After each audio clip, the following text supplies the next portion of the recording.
Nako, Chige. Biglang bumagsak ang braa. Song Chen, bumaba ka dito. Song Chen, bumaba ka dito. Bibilang ako hanggang 3. Sige na, bababa na ako.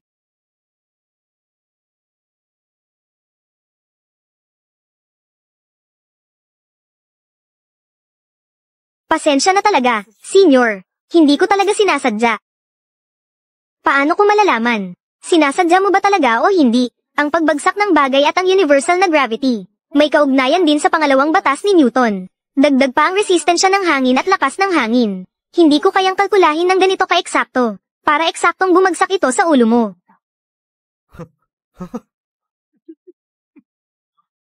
Ang galing mo sa matematika. Paano ko malalaman? Ikaw ba, sinadya mo bang kalkulahin ito ng maaga? Kagabi, sinabi mo pa na hindi ako magaling sa matematika. Kunin mo na lang. Huwag kang mag-alala, senior. Pangako, hindi na mauulit ito. Huwag kang mag-alala. Sigurado akong lalayo na ako sa'yo mula ngayon. Hindi ko rin ibig sabihin iyon. Chige, hindi iyon ang ibig sabihin. Kung ang bagay na ito, malaman ng pang-4 na tao, bibili ako ng pambabaeng damit panloob, at ipapasuot ko sa'yo para subukan.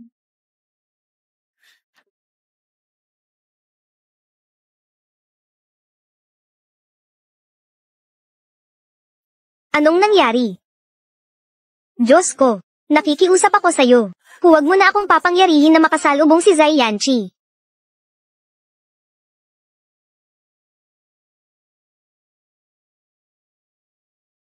Sanhi, shallow.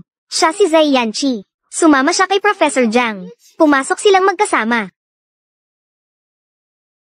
Diyos ko, unang beses na ganito kalapit, nakita si Zai Yanqi. Ang gwapo niya. Hindi nakapagtataka, siya ang campus heartthrob.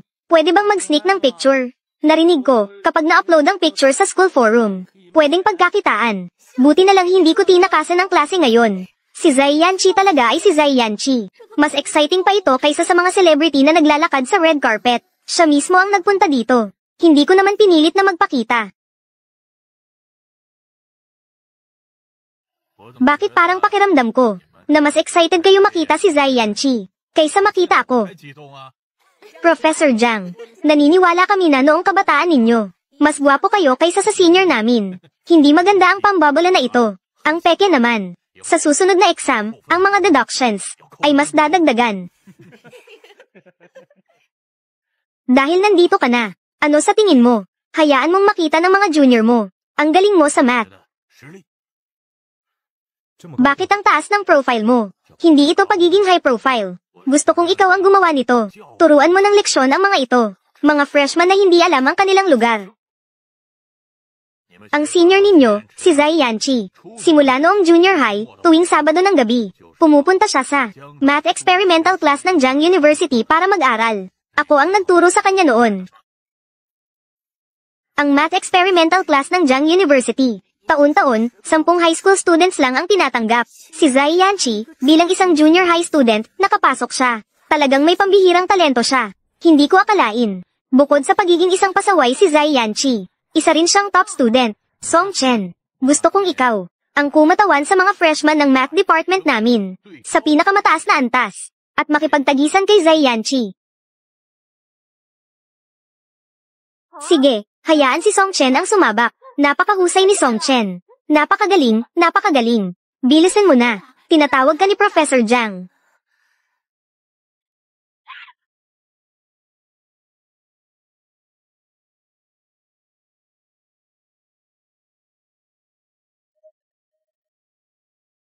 Ano ito? Hindi ito itinuro sa amin. Lampas na ito sa saklaw ng aralin, di ba? Ito ba ay math problem para sa undergraduate?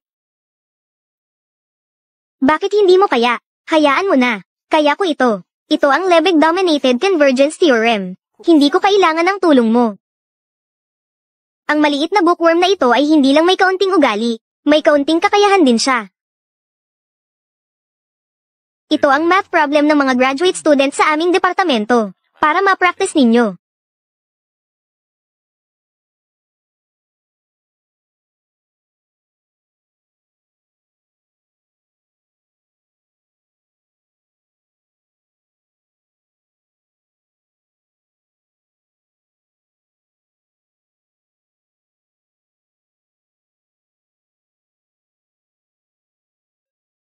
Profesor, nasagot ko na.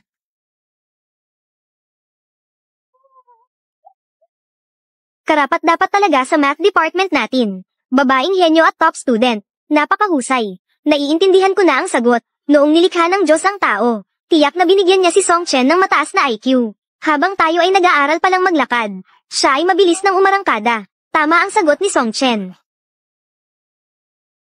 Tama ang sagot mo kanina. Bakit mo binura? Bigla akong natigil. Wala namang problema. Aalis na ako. Sinadya niyang ipasa sa akin. Chen, ano ang nangyari sa'yo? Simula noong tapos ang kompetisyon, parang lutang ka. Eskinita. Chen. Ibigay mo dito. Dito.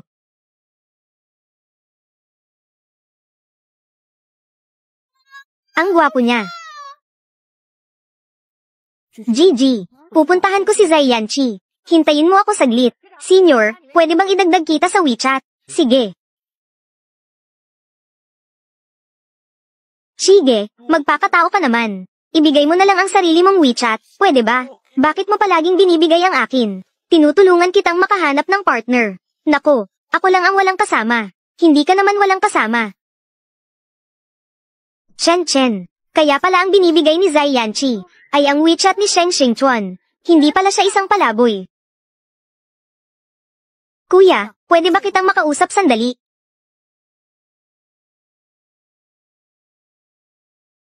May gagawin pa ako. Bibigyan kita ng 5 minuto. Kuya, alam ko. Ang pagsagot mo sa tanong kanina, sinadya mong ibigay sa akin. Hindi ko sinadyang ibigay iyon sa'yo. Nasolve mo lang ito 2 segundo pagkatapos ko. Bilang isang freshman, napakahusay mo na. Alam ko na ayaw mo. Na mapahiya ako sa math department. Dahil hindi ka naman mula sa aming kurso. Pero gusto kitang pasalamatan. Kaya, sinadya mo bang magpasalamat sa akin?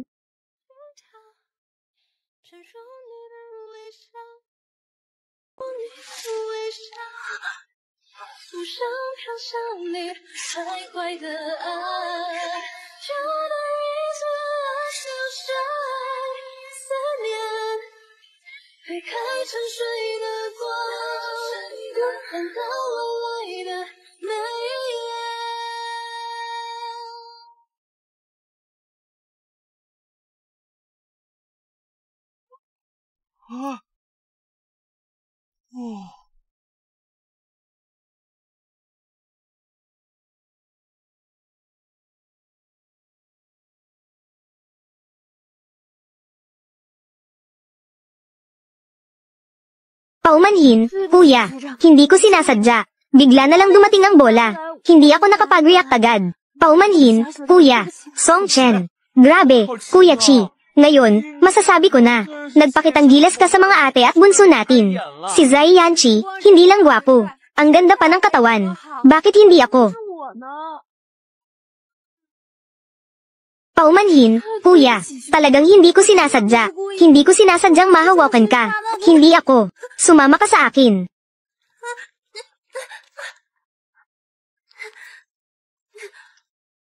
Song Chen, ganito ka ba magpasalamat? Ganito mo ba ako ginagantihan? Paumanhin, kuya. Talagang hindi ko sinasadya.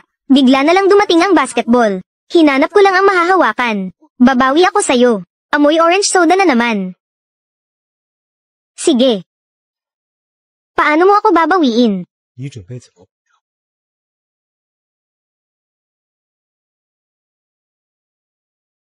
Ito ang pera namin para bumili ng photo. Para sa'yo. Bumili ng photo. Oo, pinabili ako ng kaibigan ko ng roast duck. Hindi yung ganoong photo. Salamat. Dahil tinanggap mo na ang pera, maglilingkod na lang ako sa'yo.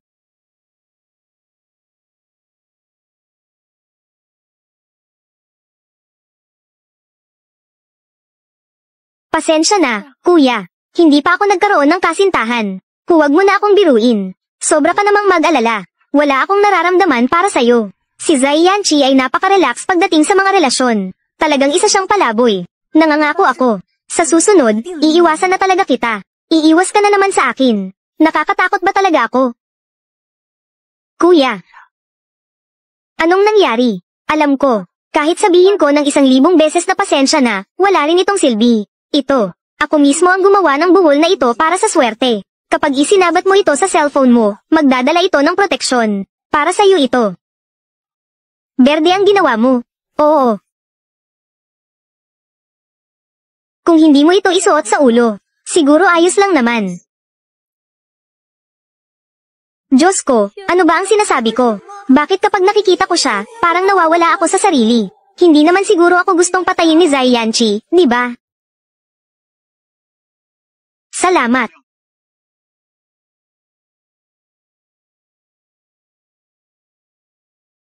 Chen. Hindi ka naman ba ginawa ng masama ni Zai Yanqi? Mabuti kung ganoon. Pero, kailangan ko talagang lumayo kay Zai Yanqi.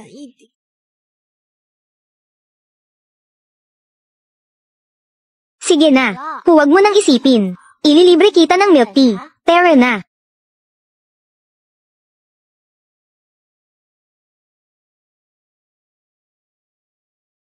Tuwing malapit ako sa kanya, may nararamdaman akong hindi maipaliwanag na pamilyar na pakiramdam. Sigurado akong nakita ko na siya kung saan. Kuya Chi, sabi ng guro, malapit na ang anibersaryo ng paaralan. Iniimbitahan ka bilang kinatawan ng mga estudyante. Aakyat sa entablado para magtanghal. Bibigyan ka pa ng violin. Magkakaroon ka ng kasamang tumugtog. Wala akong interes. Kuya Chi, ang kasama mo ay si Song Chen, hindi ka pa rin pupunta. Bumalik ka at ibigay mo sa akin ang form ng pagpaparehistro. Zai Yanqi, pwede ba kitang idagdag sa WeChat?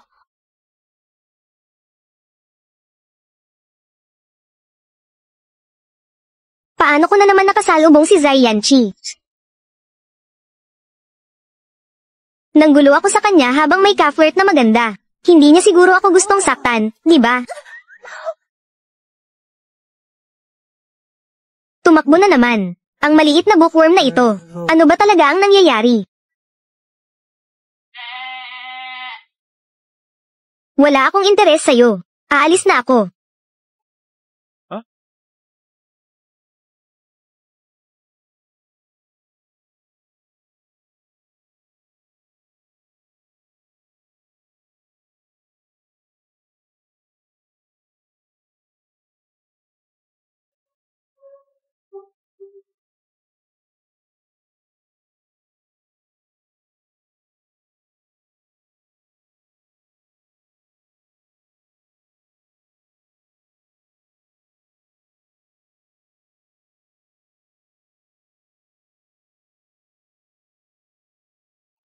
Kuya, pasensya na.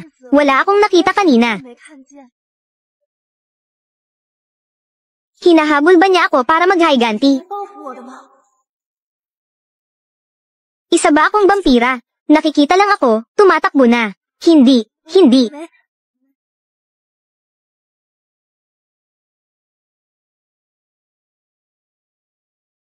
Kapag nakita mo ako ulit, huwag kang tumakbo. Hindi ako kumakain ng tao. Naiintindihan ko. Maghintay ka dito.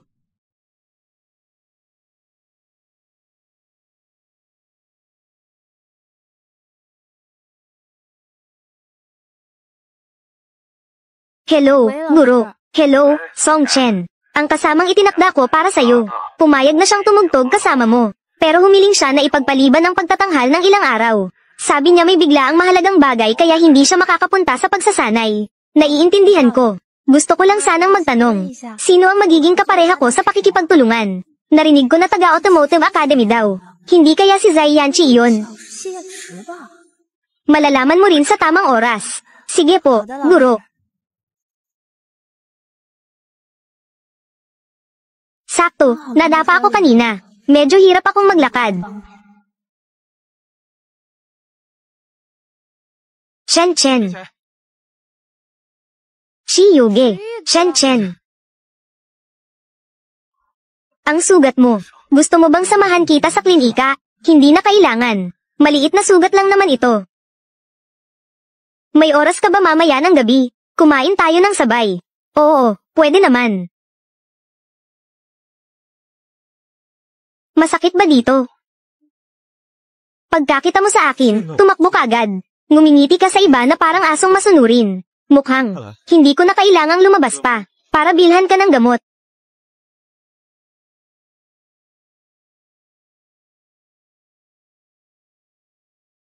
Narinig ko kay Profesor Jiang, na ay padadala ka raw ng departamento, sa kompetisyon ng matematika para sa mga estudyante sa universidad.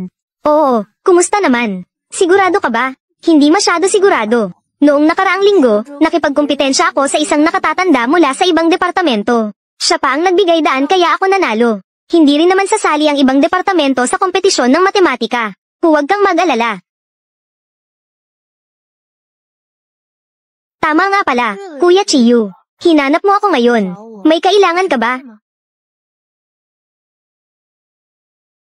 Wala namang mahalagang bagay. Iniisip ko lang na matagal na simula nang magbukas ng klase. Gusto kitang ayain kumain.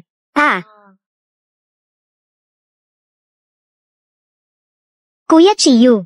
Oo, nakita ko ang post mo sa social media. May girlfriend ka na ba? Ayu. Dito. Ayu. Pasensya na. Nahuli ako sa paglabas. Ayos lang. Siya ang kapatid na sinabi ko sa'yo. Song Chen. Ito ang girlfriend ko. Yu Lei. Magandang araw, ate. Ayu. Hindi mo naman sinabi sa akin na may napakaganda kang kapatid. Hindi naman ako kasing ganda ni ate. Kanina lang si Kuya Chiyu. Pinuri pa si ate sa akin. Ayu, bakit yung mga in-order mong pagkain? Wala ni isa sa mga gusto kong kainin. Lahat ng ito ay mga signature dish. Naalala ko, gusto mo ang mga ito. Bakit, hindi ba ito ang gusto mo? Pero ayoko nang kumain ng western food ngayon. Paano kung mag-hotpot na lang tayo? Sayang naman ang mga pagkain na ito. Pero ayoko talagang kumain ng western food ngayon. Gusto ko lang kumain ng hotpot. Sasamahan mo ba ako o hindi? Sasamahan kita, sasamahan kita. Si Chen Chen naman. Bakit hindi ka sumama sa amin? Hindi na lang siguro ako sasama. Busog na ako. At saka, may iba pa akong gagawin mamaya. Sumama ka na lang kay ate. Ganun ba? Sige na nga. Sasamahan ko na lang siya kumain ng hotpot. Sa susunod na lang kita yayain maglaro. Polem. Tara na. Polem. Song Chen, iunat mo ang kamay mo. Itaas mo ang likod ng kamay mo sa harap ko. Inaantay mo ba akong hawakan ang kamay mo? O gusto mo bang isuot ko sa iyo ang singsing pangkasal?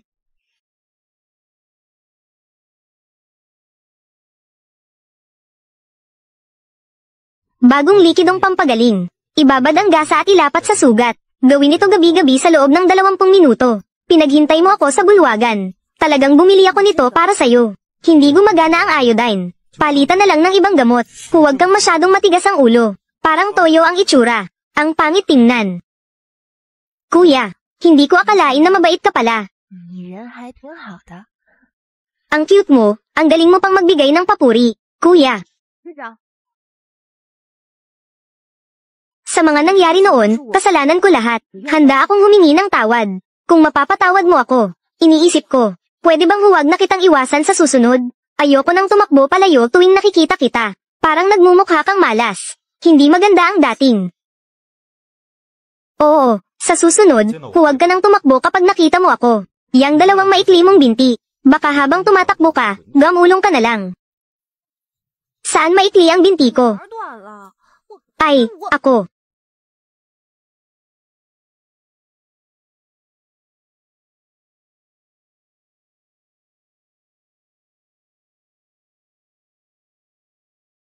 Kayo bang mga lalaki, umiinom din ng matamis? Simula bata pa lang ako, mahilig na akong uminom ng matamis. Ilang taon na ang nakalipas mula noong nagpa-opera ka. Simula noon, naging mahilig ka sa orange soda. Gusto mo bang mag-order din ako ng isang bote para sa'yo?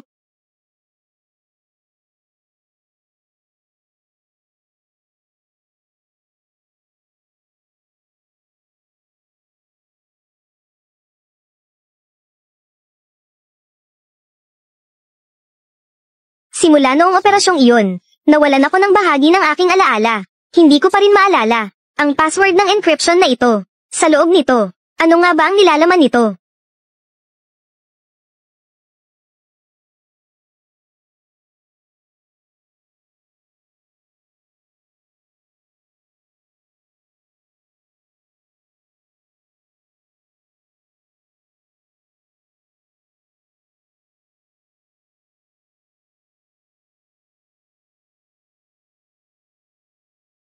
Ganito na ako kalaki, pero hindi niya ako napansin.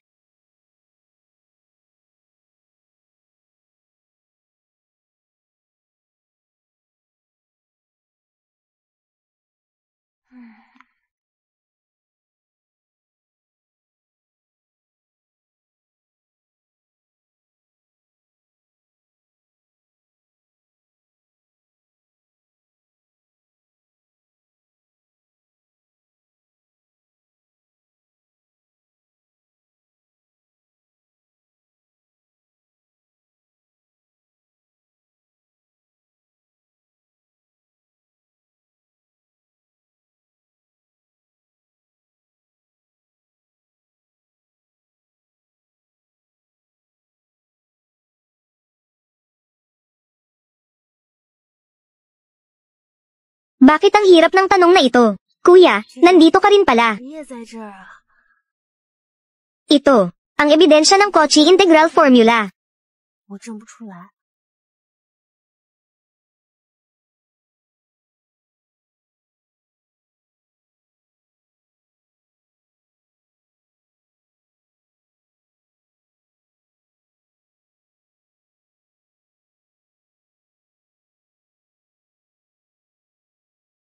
Ay nakuha na. Dapat mong hatiin ang integral sa dalawang bahagi. Ang batang ito na mahilig mag-aral. Ang saya-saya niya kahit sa pagsagot ng math problem. Wow, kuya, ang galing mo talaga. Paano mo agad nakita iyon? Akala ko tama ako, pero mali pala. Kaya pala parang napunta ako sa dead end. Kahit anong gawin ko, hindi ko makalabas. Kapag nahihirapan sa tanong, subukan mong tumingin sa iba pang bagay. Malay mo, masagot mo rin. Kapag nahihirapan ka sa tanong, ano ang karaniwang ginagawa mo? Natutulog o naglalaro ng video games? Kaya ang hilig mo ay matulog at maglaro ng video games. Bakit mo tinatanong ito? Gusto mo bang magpakitang gilas? Nililigawan mo ba ako?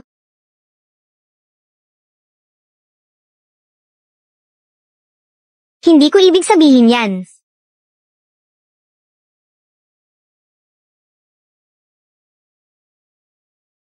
Malapit nang mag-alas 9:30. Isasara na ang aklatan. Ayusin na ang mga gamit at umalis na tayo. Sige.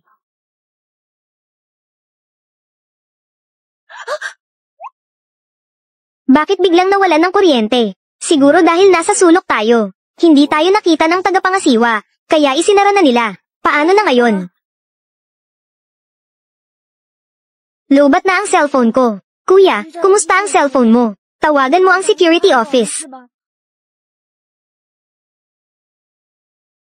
Hindi pwedeng mangyari. Lobat na rin ang cellphone ko. Paano na ngayon?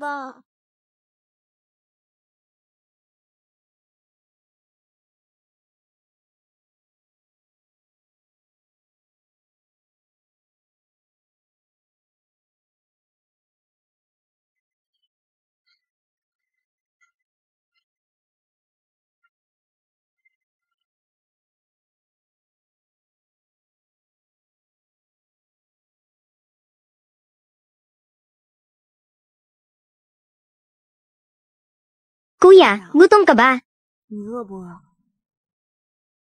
Kung gutom ako, pwede mo ba akong bigyan ng kaunti? Kung hindi ka naman may istorbo, pwede kong kunin. Ang kagat ko, tatanggalin ko. Huwag na, hindi na kailangan. Hindi ako gutom. Ikaw na ang kumain.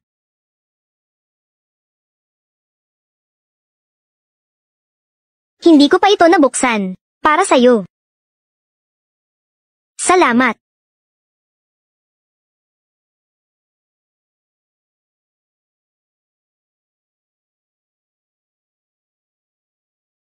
Ano ang iniisip mo? Iniisip ko, Sa Detective Conan, may isang episode tungkol sa pagpatay sa aklatan. Itinago ng tagapangasiwa ang bangkay sa itaas ng elevator ng aklatan.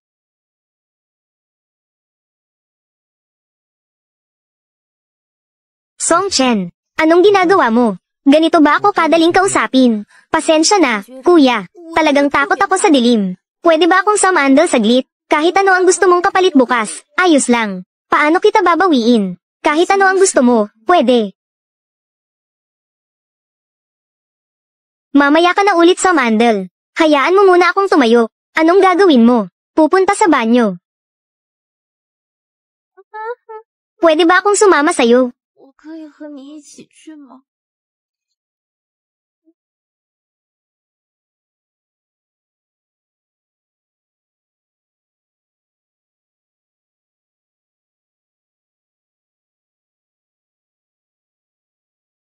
Bitawan mo ako. Lalabas din ako agad. Sasama na lang ako sa'yo, kuya. Dito ka lang maghintay. Babalik din ako agad. 回来。 Kuya, bilisin mo.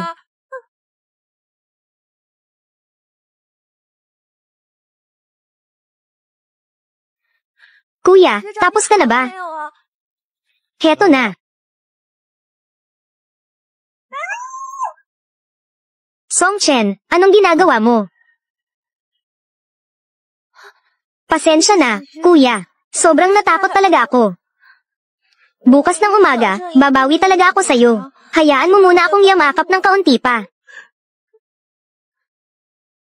Huwag kang matakot.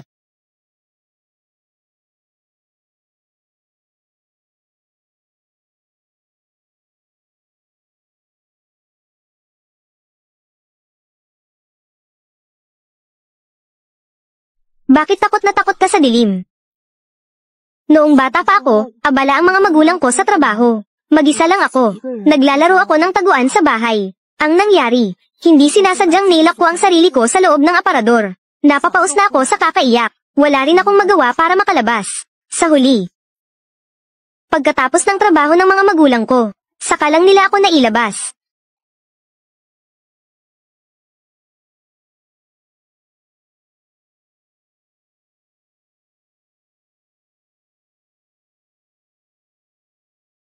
Bundok. Grabe, Chiyuge. Patay na ang ilaw sa dormitoryo. Hindi ka pa rin bumabalik. Nilak ka ba sa aklatan? Oo. Sandali. Hahanapin ko ang gwardya para buksan ang pinto para sa'yo. Subukan mo lang pumunta. Bugbugin kita.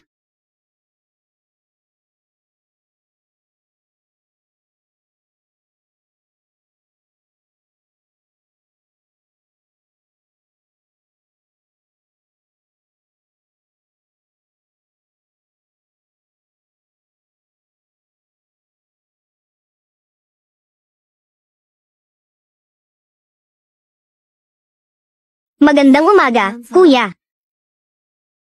Kagabi. Pasensya na. Ayos lang. Ang aklatan siguro. Malapit na rin sigurong magbukas, kuya. Wala akong klase sa unang oras. Balak kong bumalik muna. Sa dormitoryo para maligo. Ikaw, kuya. Song Chen. Kagabi. Parang sinabi mong babawi ka sa akin. Kagabi. Hinawakan mo ang kamay ko. Sumandal ka sa balikat ko. Niyakap mo ang baywang ko. At tumalon ka pa sa mga bisig ko. Paano mo ako babawiin? Paliwanag mo nga. Pasensya na, kuya. Talagang natakot ako. Bukas ng umaga, babawi talaga ako sa'yo. Pahiram muna ng yakap ng kaunti pa. Kuya, gusto mo bang kumain ng almusal? Kung gusto mo, ililibre kita ng almusal. Sige. 学长，好像点的有点多了，要不然叫盛学长一起过来吃点吧。不用，他从来不吃早饭。哦，那好吧。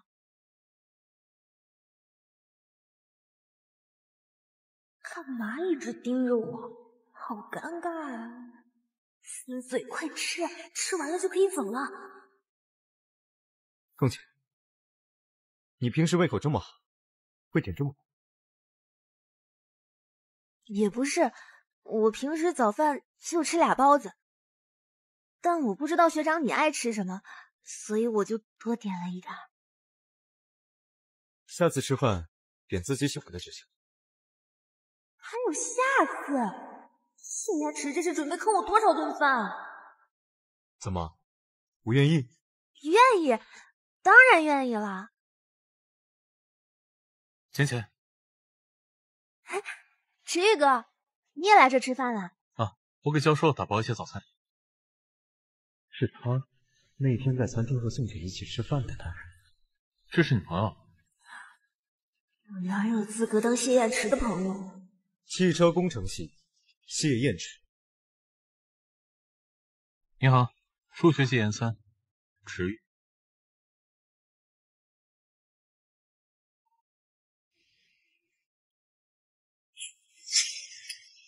Chiyuge, ang galing talaga ni Kuya Zai. Sinabi ko na sa'yo dati, ang tumulong sa akin sa pagsagot ng mga tanong ay si Senior Zai. Oh. Alam ko, si Zai Yanchi ay nakasama ko sa isang espesyal na klase. Noong panahong iyon, nasa 3 taon ako ng high school. Siya naman ay nasa 2 taon ng junior high. Talaga ba? Hindi ko na maalala. Sinabi nga ni Professor Jiang dati, na si Senior Zai noong nasa 2 taon pa lang, ay nakapasok na sa espesyal na klase ng Jiang University. Kaya pala magkasama kayo sa isang klase. Song Chen, may kailangan pa akong gawin, aalis na ako. Huwag puro aral lang. Kung may oras, lumabas-labas ka rin. Oo, sige.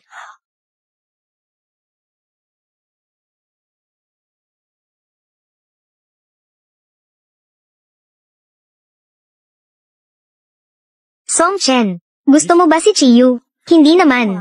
Magkasama lang kami lumaki mula pagkabata. Ang tatay niya ang siyang direktor na kasama natin noong araw na iyon sa hapunan. Wala talaga akong masyadong kaibigan noong bata pa ako. Siya lang ang laging kasama ko. Kaya medyo umaasa ako sa kanya. Pero, may girlfriend na siya. Zai Yanchi, tikman mo itong lugaw. Masarap ito. Song Chen, i-scan mo ang WeChat QR code ko. Idagdag mo ako sa WeChat. Oo, bakit? Yung ginawa mong Lucky Knot noong nakaraan. Nagustuhan iyon ni Sheng Shengchuan. Sabi niya gusto rin niya ng isa. Sabi niya na ipasa ko na lang sa'yo ang pera. Hindi na kailangan. Tutal, iyon ay noong nahirapan ako sa tanong. Basta na lang akong nag-imbento. Kung gusto ito ni Sheng Zusheng, bibigyan ko na lang siya ng isa pa. Hindi pwede. May topak si Sheng Shengchuan. Mahilig lang siyang magbigay ng pera sa iba. Kapag hindi mo tinanggap, hindi siya mapakali. Para bang siya na mismo ang magtatakip ng lupa sa sarili niya. Sige, ibigay mo na lang sa akin ang QR code niya. Ako na lang ang mag-scan. O kaya, tatanungin ko na lang si Gigi. Tutal, magka-WeChat naman sila. Sa ngayon, parang naghihirap siya at halos kumain na ng lupa. Pahihiramin ko muna siya ng pera. Sabi ni Shuziki, ang mga magulang ni Sheng Shengchuan ay mga shareholder ng Shengchi Motors. Puro branded pa ang suot niya.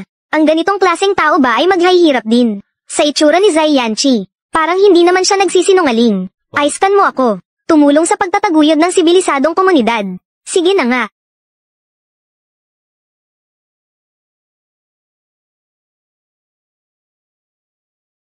Wow, Zusheng. Ang profile picture mo ba ay aso mo? Oo, ang cute naman. Bakit? Mahilig ka ba sa aso? Oo, pero hindi ako pinapayagan ng nanay ko na mag-alaga. Kung may pagkakataon, maaari kang pumunta sa bahay ko para makita ang aso. Wala lang. Bilisan mo ang pagkain, may klase pa ako. Oo. Hindi ba sinabi mong mag-a-add ka sa WeChat para magpadala ng pera sa akin?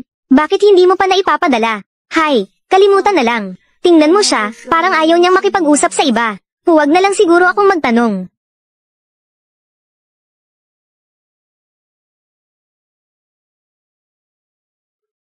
Chen, ano ang ginawa mo kagabi? Hindi ka umuwi kagabi. Kagabi, nasa library kami ni Zai Yanchi, nag-uusap tungkol sa mga tanong. Hindi sinasadyang nalampasan namin ang oras ng pagsasara ng library. Pareho pang walang charge ang mga cellphone namin. Kaya natrap kami sa library. Magdamag. Pakiramdam ko, ikaw at si Zai Yanchi, paulit-ulit na nagkakaroon ng ugnayan. Parang matagal ng pinlano ng kung sino. Si Zai Yanchi na sobrang maingat mag-isip hindi niya hahayaan na malobat ang cellphone niya. Matagal na niyang pinaplano ito laban sa akin. GG. Sobra ka yatang nagbabasa ng mga nobelang pang-romansa. Pupunta muna ako para mag-ensayo. Espesyal na gantimpala. Pambansang literatura.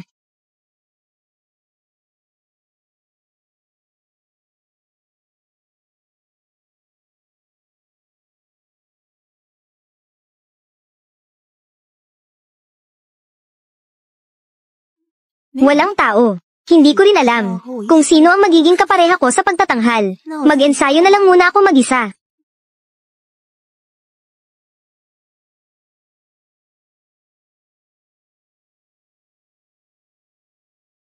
₱520, pera para sa maswerteng tali. Kuya sa universidad, saan naman kailangan ng ₱520 para sa bagay na ito? Hindi mo na kailangang magbayad. Sige, hindi na ako magpapakumbaba. Nagpadala sa akin si Zai Yanqi ng ₱520. Ano ang ibig niyang sabihin?